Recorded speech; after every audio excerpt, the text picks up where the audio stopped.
નમસ્કાર દર્શક મિત્રો, ગુજરાતમાં રાજકારણની અંદર હાલમાં હલચલ જોવા મળી રહી છે.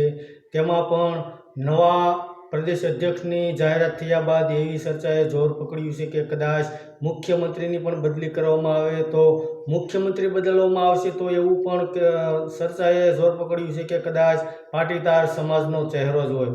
અને હાલમાં જે મંત્રીમંડળ છે તે મંત્રીમંડળનું પણ વિસ્તરણ કરવામાં આવશે અને તેમાં જે હાલમાં જૂના મંત્રીઓ છે તેમને કદાચ ઘર ભેગા કરવામાં આવે અને તેમની જગ્યાએ નવા ચહેરાને સ્થાન આપવામાં આવે. સૌથી વધારે ચર્ચાએ એ વાતનું જોર પકડ્યું છે કે કોળી સમાજના જે બે મોટા મંત્રીઓ છે તેમાં કુરજીભાઈ બાવળિયા અને પરસોત્તમભાઈ સોલંકી, આ બે મંત્રીઓને કદાચ રજા આપવામાં આવે અને તેમની જગ્યાએ કોઈ પણ નવા ચહેરાને સ્થાન આપવામાં આવે તો આ બે કોળી સમાજના નેતાઓને કદાચ રજા આપવામાં આવે તો શું કોળી સમાજ નારાજ થશે?